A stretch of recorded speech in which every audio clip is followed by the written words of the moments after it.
Ini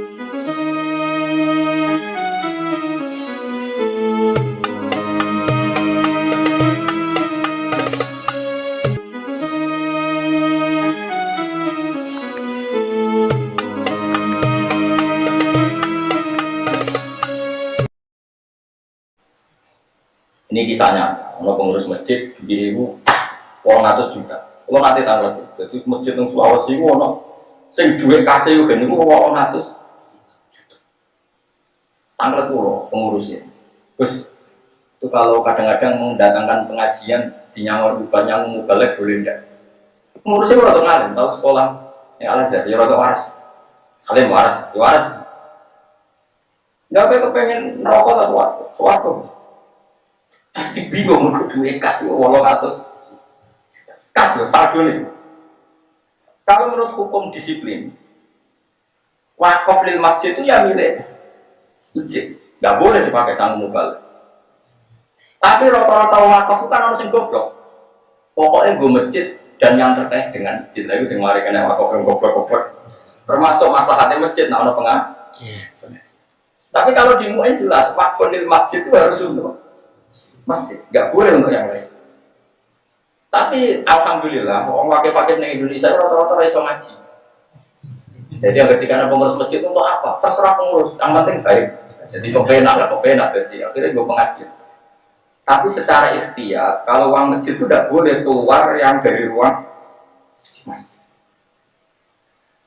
Sehingga dalam Bapakok, mungkin cek kalau lagi buat ini sebagai biasa dia mengkaji. Nah kalau masjid rusak, terus mau direnovasi itu nggak boleh dikasihkan musola, harus yang sekelas masjid.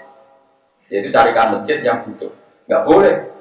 Dalam pandangan mazhab Syafi'i itu nggak boleh wakaf masjid diturunkan. Jadi misalnya barang masjid nggak nganggu, harus dikasihkan sama-sama masjid, nggak boleh musola. Pemenang berdua nggak boleh, karena turun apa? Turun derajat. Tapi di kampung saya pernah bekas masjid itu dikasihkan madrasah, boleh, karena tempat ilmu itu masih di atas tempat ibadah, karena madrasah dengan masjid, ilmu dengan ibadah tinggi mana? Masih tinggi ilmu, masih boleh kalau sama madrasah boleh. Ini madrasah mati ya. Nah, makanya ini kan, nah seperti ini, wong soleh rasa kaya ini sudah jelimet, fatwa seperti ini sudah apa? Jelimet. Itu harus orang alim yang mendalami fikih, karena ini sudah jelimet. Wong soleh sangat nurut. Ya kalau ngomong ngoten, ya boleh untuk nyangoni mubalek, tapi cari yang wakifnya itu pas goblok. Tapi nak wakifnya wong alim mau jogeman, mereka mesti niatnya itu kanggo. Pernah lagi saya ditanya, ini kisah nyata, ada tamu dari Kudus tanya saya, Gus, kita ini kalau bulan 10 Muharram punya pengajian besar, itu budgetnya 100 juta untuk penyantunan yatim. Ya memang ditulis di situ.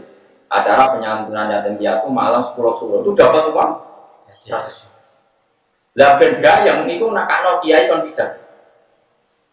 Wong Kudus kan banyak yang alim. Yang tanya ya wong alim, tapi wong alim yang butuh konfirmasi ya. Wong alim sing isih KPD lah kalau fatwa sini. Kembali lagi bersama Rufiro 2 juta. Terus yang juga acara konsumsi kira 1 juta, berarti 3 juta. Boleh enggak? Tak takoi. Ki jenis wong alim sing hati-hati apa sing ngawur? Hati-hati, Allah. Yang nyumbang yatim piatu itu meskipun Muhammadiyah atau PKS atau Wahabi disebut yatim piatu itu pasti mudah, gampang ikhlas. Karena yatim piatu itu mujma' alaih, wong mesti iba. Disebut yatim piatu itu orang kan iba. Sing anak no NU lah, wong PKS nyumbang, wong Wahabi nyumbang. Tidak disebut mubalek, ngerti mubalek ke NU. Oh, sampai PKS ras itu nyumbang, Wahabi ras itu. Ayo jajal misalnya ada pengajian sing pidato Pak Sudino apa nyumbang. Ada pengajian sing pidato Pak Marzuki Mustafa apa prompai Pak Sudino nyumbang, ayo jawab. Artinya disebut pengajian itu balik wis lah sing saya pidato kenapa mau nyumbang. Maka udah jatuh barang itu. Artinya gini, orang gampang nyumbang itu karena disebut yatim piatu. Tapi kalau pengajian, orang mesti orang mau medit tak takoi. Nak yatim piatu nyumbang nanti 1 juta, nak pengajian tak mau 1.000. Tak tahu, kenapa bang? Nak yatim piatu kok lo mau 1 juta, nak pengajian 1.000. Kadang kiai ngomong bang, nak yatim karuan. Artinya gini, 100 juta terkumpul muda itu faktornya karena menjual dan memang resmi, memang acaranya yatim. Cuma pengaji kata-kata si tadi panit benda yang pas penyerahan kono pengaji. Entah kalau juta aja yang positif. Ya tak siap nak kue ikhtiar ya ojo. Sing teko saya itu di saya nggak ada orang 8. Bawa mobil 2 atau 3 orang ya kaya semua. Jadi orang nggak alasan kamu. Kalau sing teko rugen ra iso ngomong.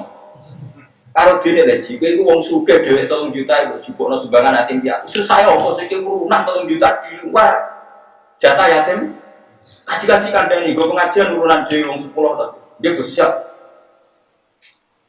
Coba ini kan karena kalau pengajian disebut kiainya, wah mesti mikir kan. Komenan asing kau daerah Bugis, daerah banget banyak wong alim, pilih-pilih kiai. Oh kiai dari Quran keliru, males nih bang. Komenan Rofak Nasofi keliru. Wong kalau nafe pengudir, kalau kiai rapati alim dungo gitu. Karena Rofak Nasofi keliru, gandung ini langsung disalin. Wah keliru Eropa malah keliru mandiri sakit banget. Kalau orang dewe gak dari resiko ini rembang terus nggak ada kembang. Ngomong mesin sinau alfiah aja akeh sinau kudurnya ramen. Lah ngono kok mesti pilih-pilih kudus barang akeh wong alim mesti aman-aman pidato ning kono ora. Ono sing neliti Eropa. Ono sing hafal Quran dari wacana. Sing ahli fikih neliti jerurane ya loro. Nah menurut saya kalau seperti itu yang 100 juta harus tetap ke yatim. Ya. Kalau panitia mengadakan pengajian harus ada orang kaya tertentu yang dimintai uang memang disebut untuk. Karena apa ini menyangkut sehot ketika beredar undangan itu atas nama yatim. Coba sekarang berarti mereka memberikan itu ke yatim dia. Kalau sehotnya ke yatim dia itu ya berarti miliknya yatim. Nah sekarang kalau mau dipakai pengajian sudah milik yatim harus minta izin semua yatim. Wong miliknya yatim piatu sama yang izin ke panitia itu ilmu konti. Nggak balik gak mikir nih. Saya ini acara yatim piatu, saya itu ngamal orang sing tuh. Pasti bingung saya itu ngamal orang yatim.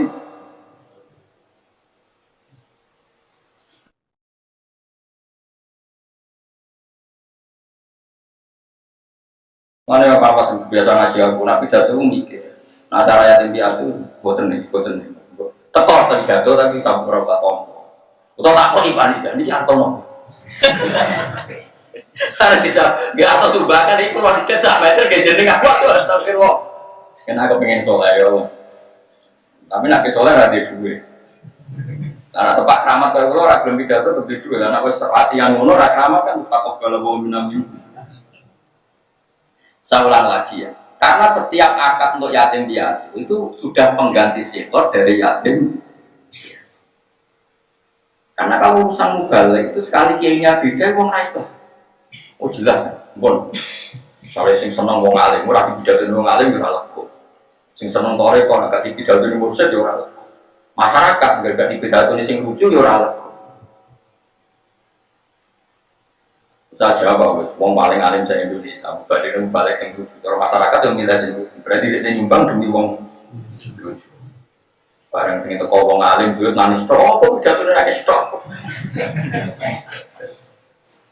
Kalau kalian ini malah gitu. Terus menurut semua tradisi ulama, segot itu tergantikan oleh lisanul hal, dia tergantikan oleh sehingga orang yang menyalonkan jadi lurah dan dia soleh karena menghambat lajunya orang dolim jadi lurah, itu ya jenenge nahi munkar. Paham ya? Jadi ini penting. Mulai wonten ayat waqtamiru bainakum bima. Usahakan kebaikan itu menjadi urusan kalian bersama. Bentuknya orang kudu sekot, kamu merintahkan sana. Jadi wong nyongkone gak nahi mungkar itu bentuknya apa? Bentuknya apa? Sik. Iki boten. Nggih dong, misalnya wonten Alexis nih. Yo rasa sehat ukuran parane ojo zina, ojo ngene ra usah. Ya kan aku kuwasa dadi gubernur ngetokno perda selesai. Izine cabut. Apa? Berarti kowe menangno wong sing iso ngilangi prostitusi kok padha karo menangno kesalahan. Nah, itu semua sumbangan Anda orang apa su. Mengenai kena nyalon bupati atau gubernur, tak kalau saya musuh nak musuhnya soleh atau lereng, nak musuh boleh menak, kok nyuam dua rasido, orang rasido nopo, nyuam, mereka menegakkan kebenaran, malah didalili arosi, warung rotasi, ngaji rakaat tinggal, ini pulau bulan kali ini, karena kalau kita begini terus. Nanti kompetisi kita dengan orang fasik itu kalah dan itu masalah besar bagi umat kedep. Malah kalau ini Pak Mucal dan Kudus dari yang Mucal kalau sinau di anak Tolibin dan sinau kita Polyubi itu di antara haram itu begini. Mereka nonton bab tidak boleh menjual ayam pada pembeli yang nanti dipakai sabung ayam. Tidak boleh menjual minyak kepada orang kafir yang nanti dipakai minyaki berhala. Dia mencontohkan sekian. Termasuk yang dicontohkan kita Polyubi begini. Tidak boleh kamu memegang satu jabatan wadifah. Misalnya kamu soleh atau alim. Kemudian kamu keluar dari wadifah itu sementara kamu tahu pengganti Anda adalah orang yang tidak baik. Misalnya saya ini merasa bisa baca tafsir Jalalain secara baik dan benar. Nggak boleh saya mengundurkan diri kalau tahu nanti penggantinya saya itu di bawah saya. Kalau umat bisa mendapat yang terbaik, kenapa mendapat yang buruk? Misalnya aku mau coba bener lamtaro orang ngali sopo marah agama yang gede atau diganti lamtar lamtaro zaman diwajah lamtar bima. Gula ini kamus nganti mati orang. Jadi nembak pakai itu ono lapat walam taro lan orang ngali sopo marah agama yang gede. Ini macamnya walam tadi. Terus tak fokus enam tadi mana aneh opo. Tak boleh kamu tempuh di mohon kau ternyata itu tidak boleh. Makanya kenapa banyak orang alim yang kalau sekali baca itu istiqomah. Karena tadi selain istiqomah wajib itu nggak boleh umat mendapat pengganti yang lebih apa dulu. Karena tadi nanti repot. Iya kalau sekedar ke alim gak apa-apa, karena terus fatwanin dulu, dulu sesat dan menyesat. Kan resiko.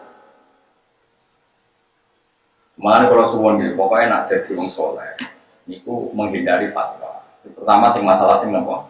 Jelimet. Misalnya kasusnya, kalau nanti ditanya bab tawaf. Tawaf itu kan di tingkat beberapa tingkat. Niku sana apa boten terus. Mencari bumi Ka'bah ning dhuwure. Apa duri apa? Itu tetap kita wajib jawab sah karena ketika Nabi zaman Sugeng Ka'bah do langit yo Ka'bah ila kufulil ardi apa? Sehingga matof itu kalau dibuat tingkat yang mujma' alaisa dipakai basemen yang mujma' aliyah karena sampai bawah ya Ka'bah sampai langit sak 7 gitu apa? Nah sekarang ada pertanyaan lagi. Dulu antara Safa dan Marwah itu misalnya seluas 20 meter. Dan Nabi ngendikan yang namanya sa'i itu antara Safa dan Marwah, berarti diameter luasnya sekitar 20 meter.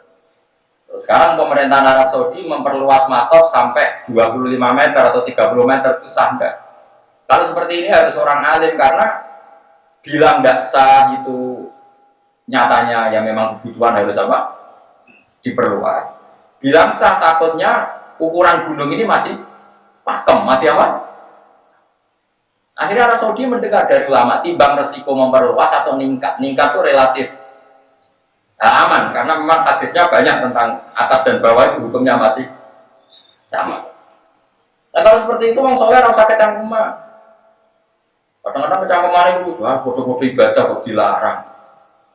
Dilarang ya demenan itu. Wah ya repot mau ibadah ya ada aturan, ada apa? Terus khasnya orang alim lagi misalnya gini. Wong nak tawaf ning Ka'bah kesunatannya menjauh dari Ka'bah. Satu ada potensi nginjek asas Ka'bah. Nah, yang mungkin disebut sagarwan.